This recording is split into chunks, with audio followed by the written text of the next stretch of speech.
الحمد لله نحمده ونستعينه ونستغفره ونؤمن به ونتوكل عليه ونعوذ بالله من شرور أنفسنا ومن سيئات أعمالنا من يهده الله فلا مضل له ومن يضلل فلا هادي له ونشهد أن لا إله إلا الله وحده لا شريك له ونشهد أن سيدنا ومولانا محمدا عبده ورسوله أما بعد فأعوذ بالله من الشيطان الرجيم بسم الله الرحمن الرحيم خذ العفو وأمر بالعرف وأعرض عن الجاهلين وقال النبي صلى الله عليه وسلم إن الله رفيق يحب الرفق في الأمر كله أو كما قال عليه الصلاة والسلام صدق الله العظيم وصدق رسوله النبي الكريم ونحن على ذلك لمن الشاهدين والشاكرين والحمد لله رب العالمين.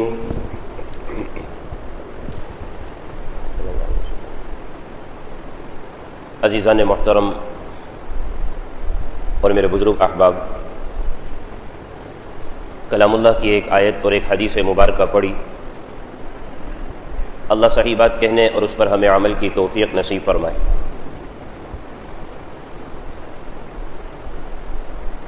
مسلمان کی زندگی کو اگر دیکھا جائے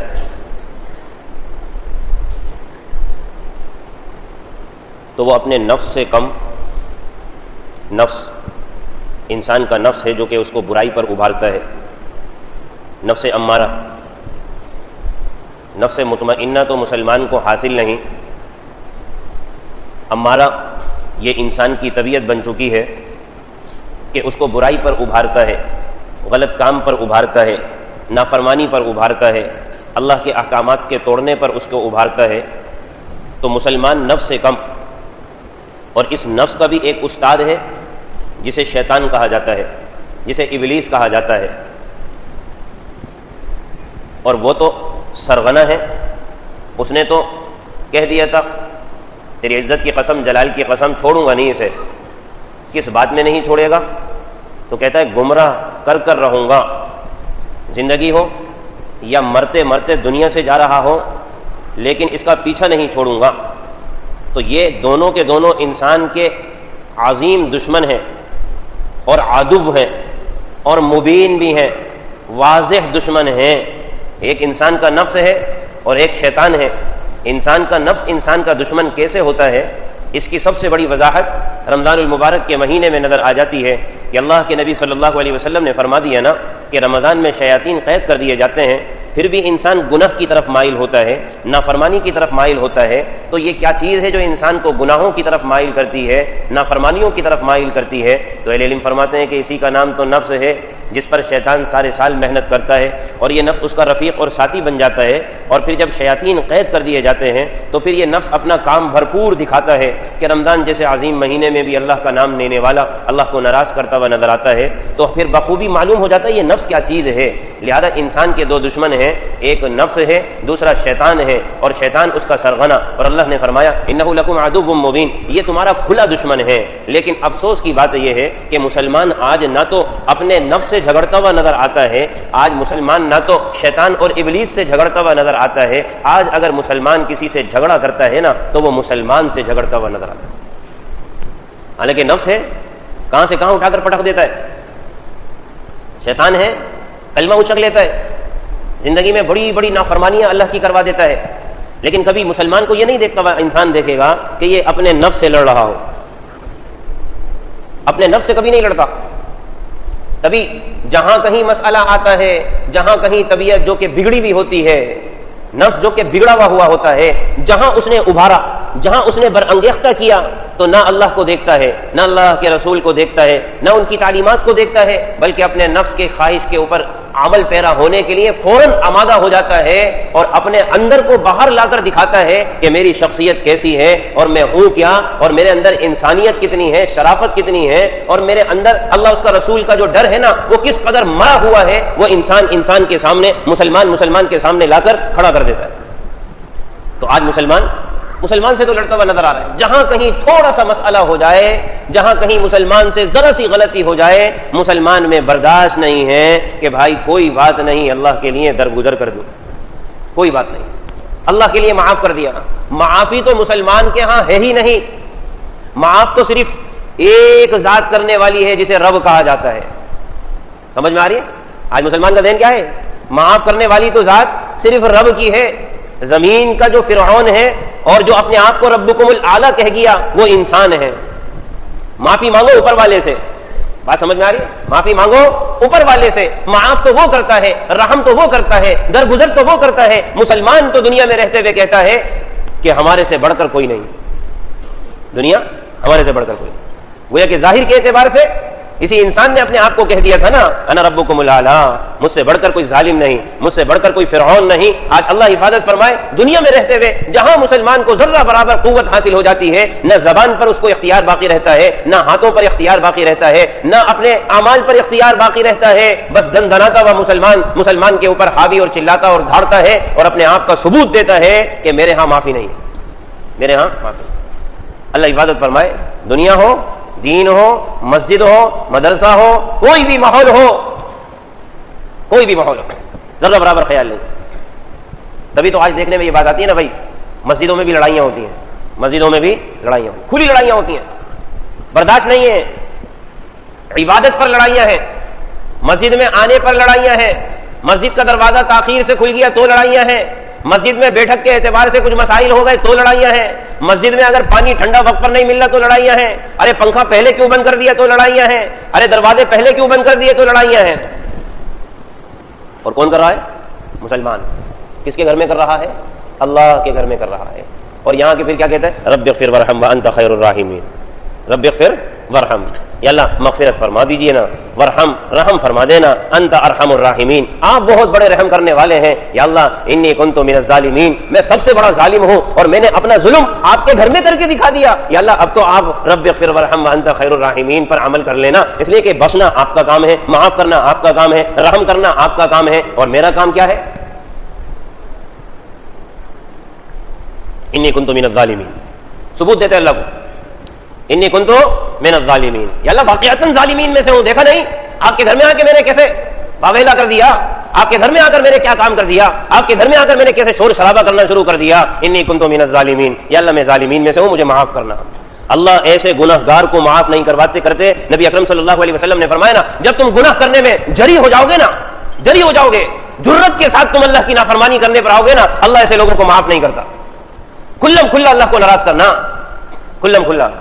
اللہ سب سے بڑھ کر غیرت والا ہے، اللہ سب سے بڑھ کر غیرت والا ہے. لہذا آدمی یہ نہ سمجھے کہ وہ ذات ارحم الراحمین ہے، لہذا معاف کر دے گی. ارے معاف کرنا سیکھو پھر معافی کرواؤ. اس لیے کہ اللہ نے فرمایا زمین والوں پر رحم کرو تو آسمان والا رحم کرے گا نا بھائی. معاف کرنا سیکھو، پہلے درگزر کرنا سیکھو، اللہ کے لیے چھوڑ دینا سیکھو. جب تک کہ مسلمان اس پر عمل نہیں کرے گا اور خود ظالم بنا رہے گا، خود اپنی مرضی کے مطابق مخلوق خدا کے ساتھ معاملات کرتا رہے گا، بھلے رات بھر وہ کہتا رہے نا رب اغفر ورحم وانت خیر الراحمین، اللہ معاف نہیں کرے گا. کیوں معاف نہیں کرے گا؟ اللہ کہتا ہے الخلق عیال اللہ. ارے جس کو ستا کر آ کر تم مجھ سے معافی مانگ رہے ہو نا وہ میری عیال ہے. باہر بیٹے کی خوب دھلائی کر دی، خوب دھلائی کی بیٹے کی نا، اور ابا سے معافی مانگے، ابا سے معافی مانگے، وہ کہے گا میری اولاد کو تم نے بخشا نہیں اور مجھ سے آ کے معافی مانگتے ہو. اللہ کہتا ہے الخلق عیال اللہ. یہ جتنی بھی مخلوق ہے نا، حالانکہ عیال اگر دیکھا جائے تو سلسلہ کسی اور اعتبار سے پیدا ہو کر عیال بنتا ہے، لیکن اللہ نے اس بندے کی نسبت اپنے ساتھ تعلق اور محبت کی بنیاد پر اس قدر کر دی کہ اس کو کہہ دیا عیال اللہ، یہ میری عیال ہے. عیال کیسے بنتی ہے؟ پیدائش، سلسلہ، باپ، ماں، بیٹا، چچا، ماموں. لیکن اللہ نے تعلق کا اظہار کیا. مقصد تعلق کا اظہار ہے، اپنی مخلوق سے محبت اور تعلق کا اظہار ہے کہ تم میری مخلوق کے ساتھ رحم تو کرو، درگزر تو کرو. ارے معاف کرنا تو سیکھو، بخشش کرنا تو سیکھو. کسی سے کوئی غلطی ہو جاتی ہے اس کو چھوڑنا تو سیکھو.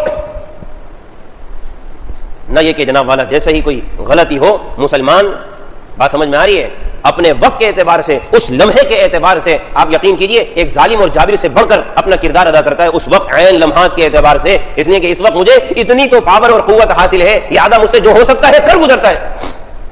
ذرہ برابر دل میں مسلمان کے لیے ہمدردی نہیں ہے بھائی. ہاں اتنی بات ہے، ہم سے ہمدردی کی جائے، ہمیں معاف کیا جائے، ہمارے ساتھ درگزر کیا جائے، ہمارے ساتھ چشم پوشی کی جائے، ہمارے ساتھ تسامح کیا جائے، اور سامنے والا وہ نہ انسان ہے، نہ وہ کسی کا بیٹا ہے، نہ وہ کسی کا شوہر ہے، نہ وہ کسی کا باپ ہے، اس سے ہمیں کوئی تعلق نہیں. نفسی نفسی کی زندگی دنیا کے اندر آدمی گزار رہا ہے، اور پھر اللہ سے کہتا ہے یا اللہ مجھے معاف فرما دے، مجھے معاف فرما دے. کل قیامت کے دن جب نفسی نفسی کرتے ہوئے جس کے پاس جائے گا نا، وہ شخصیت ہوگی جس کا حال یہ تھا کہ جس کو پتھر مارے گئے نا معاف کر دیا، جس کے جوتے لہو لہان ہو گئے نا خون کے ذریعے سے اس نے معاف کر دیا، جس کے پاس فرشتے آ کر کہتے ہیں نا کہ 2 پہاڑوں کو ملا کر ان کو جناب والا پیس کر ہلاک کر دیا جائے، ان نے معاف کر دیا. وہ راستے میں جا رہے ہیں نا، اگر چادر گلے میں لٹکی ہوئی ہے اس قدر زور سے کھینچ دیا گیا کہ چادر کے نشانات گلے میں آ گئے، تو پھر سوال ہونے پر معاف کر دیا گیا. نبی اکرم صلی اللہ علیہ وسلم کو بڑے مجمع میں ذلیل اور رسوا کر دیا گیا، آپ نے معاف کر دیا. یہ نفسی نفسی کا جو عالم ہوگا نا، یہ کل قیامت کے دن اللہ کے نبی صلی اللہ علیہ وسلم کی خدمت میں جائے گا نا اور کہے گا میرے حق میں شفاعت کرے نا. تو جس سے شفاعت کا سوال کر رہا ہے نا، جس کا امتی ہو کر ان سے مانگ رہا ہے نا، ان کی ذات، ان کے اخلاق اور ان کے معاملات کو ذرا اٹھا کر دیکھا جائے، پھر جا کر غیرت بنتی ہے کہ ان سے جا کر کہا جائے کہ میرے حق میں اللہ کی بارگاہ میں سفارش کرے، ورنہ یہاں پر نفسا نفسی کا عالم ہے. جو دنیا میں نفسا نفسی میں مبتلا ہے، بھائی دنیا میں نفسا نفسی میں مبتلا ہے، معاف کرنا ہمیں نہیں آتا، درگزر کرنا ہمیں نہیں آتا. یہ تو اولو العزم لوگوں کا کام تھا. آج ہم صحابہ کے واقعات تو سناتے ہیں نا بھائی، صحابہ جنتی، بات سمجھ میں آ رہی ہے؟ رضی اللہ عنہم ورضوا عنہ، رضی اللہ عنہم ورضوا عنہ. اور کہتے ہیں کاش کہ ہم صحابہ کے زمانے میں ہوتے ہیں. علماء فرماتے ہیں اپنے زمانے میں رہتے ہوئے مسلمان بن جاؤ، صحابہ کے زمانے کی خواہش نہ کرو. اپنے زمانے میں رہتے ہوئے انسان بن جاؤ، اللہ اسی میں مغفرت کر دے گا. اپنے زمانے میں رہتے ہوئے مخلص انسان بن جاؤ، اللہ اسی میں مغفرت کر دے گا. اس زمانے کی خواہش نہ کرو کہ ہم صحابہ کے زمانے میں ہوتے. ارے جس زمانے میں اللہ نے بھیجا ہے نا، اسی زمانے کے اعتبار سے جو احکامات تم پر لاگو ہوتے ہیں تم اسی کے مکلف ہو، اسی کو بجا لانے کا تمہارے اوپر لازم ہونا اللہ کی طرف سے ہے. ارے اس کو تو پورا کر لو. ان خواہشات کے پیچھے جنت نہیں ملا کرتی، ان خواہشات کے پیچھے جنت نہیں ملا کرتی. کاش کہ میں نبی کے زمانے میں ہوتا، کاش کہ میں صحابہ کے زمانے میں ہوتا، کاش کہ میں صحابہ کے زمانے میں ہوتا. اللہ تو ہر زمانے میں ہے. صحابہ نے اللہ سے مانگا کیا تھا؟ مغفرت، اور اس کے پیچھے اعمال تھے. ارے آج یہ کام کر لو گے نا، اللہ کی مغفرت آج بھی موجود ہے. صحابہ کی زندگی کا خلاصہ کیا تھا؟ خلاصہ کیا تھا؟ اللہ کے لیے زندگی گزارنا، دل میں مسلمان کے لیے محبت کا ہونا، اللہ کے رسول کی اطاعت کا ہونا، رسول اللہ کی اطاعت کے ساتھ ساتھ مخلوق خدا کے ساتھ رحم و کرم کا معاملہ کرنا، معافی کا کرنا، درگزر کا کرنا. اور اگر خلاصے کے اعتبار سے دیکھا جائے نا، صحابہ کرام رضوان اللہ علیہ مجمعین در حقیقت اعمال صالحہ کرتے کرتے جو سب سے زیادہ ڈرتے تھے نا، وہ یہ عمل تھا کہ ہماری ذات سے کسی مخلوق کو تکلیف نہ پہنچ جائے. صحابہ کا یہ مزاج تھا. اعمال ان کی گھٹی میں پڑے ہوئے تھے. روزہ رکھنا ان کے ساتھ زندگی کا حصہ بن گیا تھا، نماز پڑھنا زندگی کا حصہ بن گیا تھا، اعمال صالحہ عبادت تلاوت کرنا یہ تو ان کی زندگی کا حصہ بن گیا تھا. سب سے زیادہ جو ڈر ان کو اس بات کا رہتا تھا اللہ ہم سے راضی ہو رہا ہے. اس کی بنیاد کیا ہے؟ در حقیقت کسی کو تکلیف نہ دینا. اس لیے کہ وہ جانتے تھے اللہ کے نبی صلی اللہ علیہ وسلم نے اس قدر باریک گفتگو بنیادی ارشاد فرما دی کہ جس سے ساری بات واضح ہو جاتی ہے کہ جب آ کر کہتے ہیں یا رسول اللہ اس عورت کے متعلق آپ کا کیا ارشاد ہے؟ ارے جو نمازیں پڑھتی ہے، تہجد پڑھتی ہے، اشراق پڑھتی ہے، اوابین پڑھتی ہے اور ذکر و اذکار کرتی ہے، لیکن آپ صلی اللہ علیہ وسلم نے صحابہ کو سمجھا دیا یہ سارے کام تم بھی کرتے ہو نا، لیکن مفہوم عرض کر رہا ہوں یہ کام سارے تم بھی کرتے ہو، تم یہ بتاؤ کہ اس عورت کا حال مخلوق خدا کے ساتھ کیسا ہے؟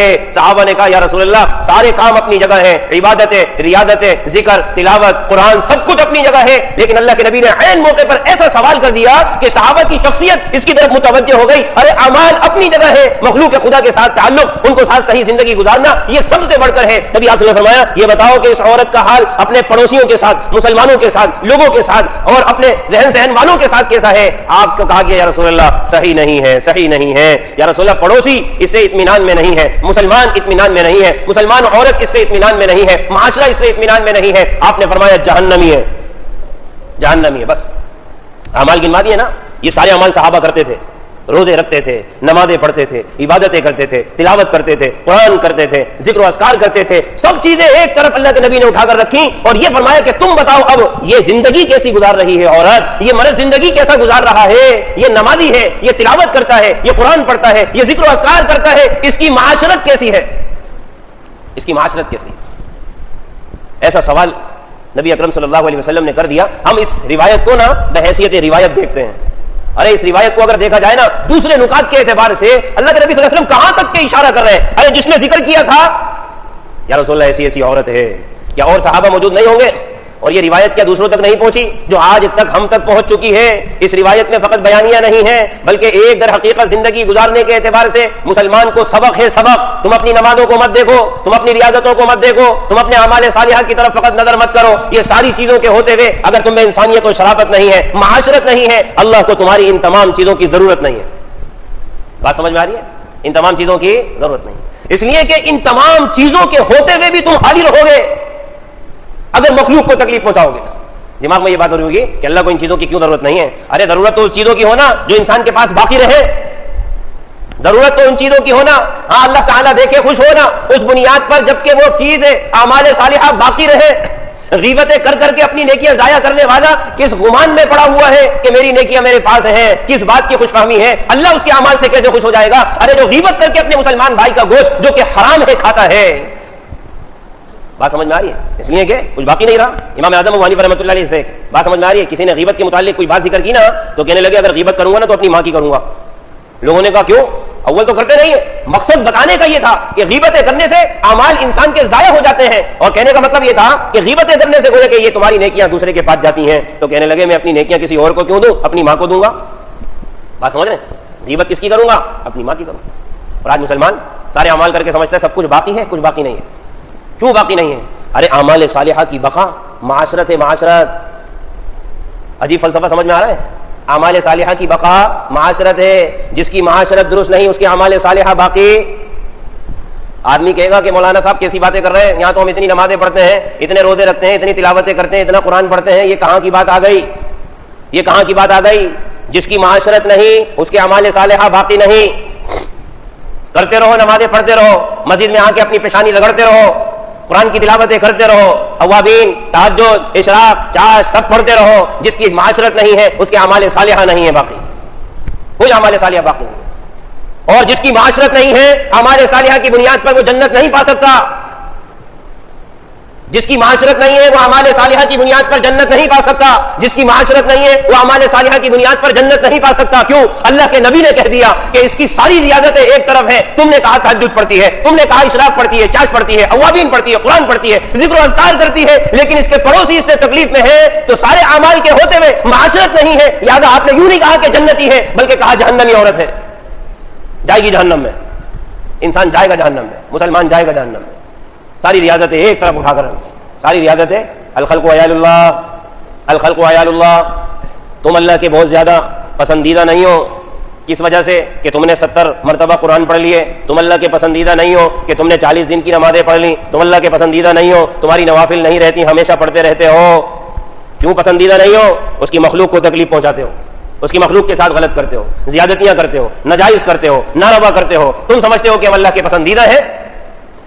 یہودیوں کا بھی کہنا یہ تھا، ارے ہمارے آباء و اجداد تھے نا جو انبیاء تھے، اور اللہ کے مقربین میں اپنے آپ کو اتنا بڑھانا شروع کر دیا، ابناء اللہ، ابناء اللہ، اور نبیوں کو قتل کیا، نبیوں کو قتل کیا، نبیوں کو تکلیفیں پہنچائیں، اور کیا کہتے تھے؟ ابناء اللہ، ہم تو اللہ کے خاص ہیں، محبین میں سے ہیں۔ جو لوگوں کو تکلیف پہنچائے نا وہ مبغوض ہے اللہ کے ہاں، اللہ کے ہاں مبغوض ہے، محب نہیں ہے، اللہ کے ہاں پسندیدہ نہیں ہے۔ الخلق عیال اللہ۔ بڑی بڑی عبادتیں کر کے جانے والے جب اللہ کی بارگاہ میں پہنچتے ہیں نا، بایزید بستامی رحمۃ اللہ علیہ، ارے بایزید کیا کر کے لے کر آئے؟ بایزید کہتے ہیں کہ میں نے یہ کام کیا، یہ کام کیا، یہ کام کیا۔ ارے یہ کام اللہ کی نعمتوں کے مقابلے میں کم ہے، کم۔ تو پھر دماغ میں یہ بات آئی، ایک بہت بڑا میں نے عمل کیا، وہ کیا ہے؟ اللہ کو ایک مانا، اللہ کو ایک مانا۔ کوئی نیکی باقی نہیں رہی تھی، اگر واقعے میں غور کیا جائے کوئی نیکی باقی نہیں رہی بایزید بستامی کی نظر میں، کوئی نیکی باقی نہیں تھی۔ ایک عمل باقی رہ گیا تھا دل و دماغ میں کہ میں اللہ کو ایک مانتا ہوں۔ کتنا بڑا عمل لے کر آئے، کتنا بڑا عمل لے کر آئے، اتنا بڑا عمل لے کر آئے۔ اللہ کی بارگاہ میں یہ پیش کر دوں گا، اللہ کی بارگاہ میں یہ پیش کر دوں گا۔ بایزید بستامی کیا لائے کر آئے؟ کہا کہ وحدانیت لے کر آیا ہوں، آپ کو ایک مانتا ہوں، لیکن اللہ کو ایک ماننے کے باوجود ساری نیکیاں ایک طرف، وہ کہ صرف یوں کہا تھا لا الہ الا اللہ، صرف اتنا کہا تھا نا لا الہ الا اللہ، ساری نیکیاں ایک طرف اٹھا کر دی گئیں، اور اتنا کہا کہ لا الہ الا اللہ، تو اللہ نے سمجھا دیا تمہارا لا الہ الا اللہ بھی کہنا ایک طرف ہے۔ اگر تم میری مخلوق کا خیال نہیں کرو گے، اگر تم میری مخلوق کا خیال نہیں کرو گے، اعمال تو بات کی بات ہے، ہمارا صرف ایک ہی عمل رہ جاتا ہے، لا الہ الا اللہ. لیکن ظلم کرتے کرتے کرتے کرتے کرتے آدمی جہاں آخرت میں اندھیرے میں رہے گا نا، اس عمل کی بنیاد پر دنیا ہی میں اندھیرا شروع ہو جاتا ہے. اس لیے کہ آپ صلی اللہ علیہ وسلم نے فرمایا الظلم ظلمات یوم القیامہ، ارے ظالموں کل قیامت کے دن یوں نہ سمجھنا تمہارے اعمال کی بنیاد پر جو تم نماز پڑھ لیا کرتے تھے، تم نے جو کہا کہ لا الہ الا اللہ، اس بنیاد پر تمہیں کل قیامت کے دن اللہ کا نور نہیں ملے گا. اس لیے کہ دنیا میں ظالم بن کے زندگی گزارتے تھے، وہاں دوسروں کی روشنیوں کو پکڑ پکڑ کر اپنے قدم آگے بڑھاؤ گے. اللہ کہتے ہیں قیامت کے دن اندھیریوں میں رکھوں گا. کس بنیاد پر؟ دنیا میں ظالم تھے اور اللہ کے سامنے جب یہ بات کہنے لگے کہ وحدانیت لے کر آیا ہوں، اللہ نے کہا وحدانیت بھی ایک طرف رکھو، وحدانیت بھی ایک طرف رکھو. تمہاری وحدانیت میں تمہیں بتلاتا ہوں. تمہیں کوئی تکلیف پہنچتی تھی نا، تم گولی کھا کے کہتے تھے سر کا درد پیناڈول نے صحیح کر دیا. بات سمجھ میں آ رہی ہے؟ کیا کہتے تھے؟ ارے دودھ کی وجہ سے بھوک مٹ گئی. تم نے کبھی یوں کہا کہ اللہ کھلانے والا ہے، اللہ پلانے والا ہے، اللہ شفا دینے والا ہے؟ تم تو دوائیں کھا کے کبھی نہ کہتے تھے کہ مجھے اللہ نے شفا دی. تمہارا پیٹ بھر جاتا تھا، تم کبھی نہیں کہتے تھے الحمدللہ الذی اطعمنا وسقانا وجعلنا من المسلمین. تم پانی پی کر کبھی کہتے تھے الحمدللہ علی رب العالمین کہ تمام تعریفیں اللہ کی ہیں؟ ارے تم تو پانی جناب والا اتار لیا کرتے تھے، پیٹ میں کھانا اتار لیا کرتے تھے. تمہارے کو کوئی علاج معالجے کی ضرورت پڑتی تھی، تم اپنے پیسوں کی بنیاد پر اسپتالوں کا انتخاب کر کے انہی اسباب کے ذریعے سے شفا حاصل کر لیا کرتے تھے. کبھی تم یہ نہیں کہتے تھے وَإِذَا مَرِضْتُ فَهُوَ يَشْفِينِ، جب میں بیمار ہوتا ہوں تو میرا اللہ مجھے شفا دیتا ہے. کبھی یہ زبان سے کہتا آدمی؟ اسپتال سے نکلتے ہوئے سب سے پہلے کہتا بل کتنا بنا بھائی؟ بات سمجھ میں آ رہی ہے؟ بل کتنا بنا؟ کبھی یہ کہتا ہے اللہ آپ کا شکر ہے آپ نے مجھے شفا نصیب فرما دی، بیمار آیا تھا صحت مند ہو کے جا رہا ہوں. اور یہ صحت کس نے دی؟ اللہ نے دی، اللہ نے دی. اسپتال سے نکلتے ہوئے یہ باتیں نہیں. بل کتنا بنا، کیا حالات ہیں، کیا معاملات ہیں، اتنے دن کاروبار کا کیا رہا، دکان بند رہی، میرے پیچھے کاروبار کون سنبھال رہا تھا. یہ ساری باتیں مسلمان کے منہ سے نکلنی ہوتی ہے نا. کبھی یوں نہیں کہتا الحمدللہ الی رب العالمین، یا اللہ آپ کا شکر ہے کہ میں بیمار آیا تھا اور آپ کی طرف سے صحت لے کے واپس جا رہا ہوں. بایزید بستامی نے جب یہ بات کہی نا تو اللہ نے کہا کون سی وحدانیت؟ بایزید کہنے اب تو میں گیا کام سے، اب تو میں کام سے گیا. لیکن اللہ نے ساری چیزیں جو بایزید بستامی نے اپنی نظر میں مٹا دی تھی اس کو ایک طرف رکھ دیا، اور جو بایزید بستامی نے اللہ کے ہاں قابل شمار رکھی تھی نا اللہ نے اس کو بھی ایک طرف رکھ دیا. اور کہا کہ اگر مغفرت چاہتے ہو نا میں تمہیں بتلاتا ہوں مغفرت کی بنیاد میرے ہاں کیا بن گئی تمہاری نظر میں. اب میں دکھلاتا ہوں. اور وہ بلی کا بچہ جو سردی میں ٹھٹر رہا تھا نا اس کو اٹھا کر تمہیں اپنے گھر میں اپنے لحاف میں جگہ دی تھی نا، اس بنیاد پر تمہیں جنت میں جگہ دیتا ہوں، اس بنیاد پر جنت میں جگہ دیتا ہوں. اعمال سب ایک طرف، وحدانیت سب ایک طرف، سب ایک طرف. اور پھر اللہ نے کیا سمجھایا؟ زندگی گزارو مخلوق کے ساتھ رحم و کرم کے ساتھ، زندگی گزارو معافی کے ساتھ، زندگی گزارو بخشش کے ساتھ، زندگی گزارو درگزر کرنے کے ساتھ، زندگی گزارو دوسروں کو برداشت کرنے کے ساتھ. اللہ نے بھی ہمیں کتنا برداشت کر کے رکھا ہوا ہے، ہم اللہ کے کتنے باغی ہیں. بولے بھائی، ہر مسلمان اپنے گریبان میں جھانک کر کہہ سکتا ہے اللہ نے مجھے کتنا برداشت کر کے رکھا ہوا ہے. ورنہ تو صورت حال یہ ہے ابھی جو زلزلہ آیا کسی غیر ملک میں اٹھا کر دیکھ لیا جائے، یہ تو اللہ کا فضل ہے، اللہ کا کرم ہے. ورنہ اللہ نے بھی ہمیں کتنا برداشت کر کے رکھا ہوا ہے، ہم اپنے اعمال کی بنیاد پر جانتے ہیں، ہم اپنے اعمال کی بنیاد پر جانتے ہیں. ورنہ جہاں دوسروں پر آسمان ٹوٹ رہا ہے نا، زمینیں پھٹ رہی ہیں، آج مسلمان کیسے کہہ سکتا ہے کہ میں اس قابل نہیں ہوں؟ یہ اللہ کا رحم ہے، اللہ کا کرم ہے، اللہ کا درگزر کرنا ہے، اللہ کا فضل ہے، اللہ کا برداشت کرنا ہے. اور اللہ کہتا ہے اگر تم یہ چاہتے ہو کہ اللہ تمہیں برداشت کرے تو تم زمین والوں کو برداشت کرو، اللہ تم پر رحم کرے تو تم زمین والوں پر رحم کرو، تب آسمان والا تم پر رحم کرے گا. لہذا آدمی اپنی زندگی گزارے ایک مسلمان کے ساتھ حوصلے کے ساتھ، صلہ رحمی کے ساتھ، درگزر کے ساتھ، معاف کرنے کے ساتھ، انسانیت کے ساتھ، بھلائی کے ساتھ. آج غیر مسلموں کی مثالیں مسلمان دیتا ہے، وہاں دیکھو ایسا ہو رہا ہے. ارے یہاں پر بھی تو اللہ نے وہی احکامات رسول اللہ صلی اللہ علیہ وسلم کی زندگی کی صورت میں ہمیں نصیب کیے ہیں، وہ انہوں نے اختیار کر لیے، ہم نے پسے پش ڈال لیے. ہمارا کام صرف حکایت کرنا ہے یا ویڈیو دیکھ کر واہ واہ کرنا ہے.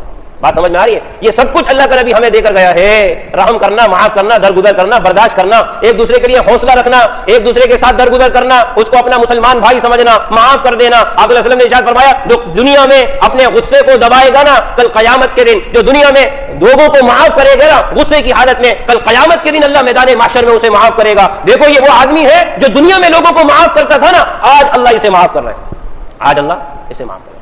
لہذا قرآن کی تعلیم ہے خذ العفو، ارے بھائی جانے دو، کوئی بات نہیں، جانے دو. وامر بالعرف، اچھی بات بھی کر دو. پھر بھی کوئی بات ہے درگزر کر کے اپنی زندگی آخرت کے حوالے سے. لہذا آج مسلمان کو مسلمان سے لڑنے کی ضرورت نہیں بلکہ نفس اور شیطان سے لڑنے کی ضرورت ہے، اپنے آپ کو اللہ کا بندہ بنانے کے لیے. اللہ سمجھ کے عمل کی توفیق نصیب فرمائے. وآخر دعوانا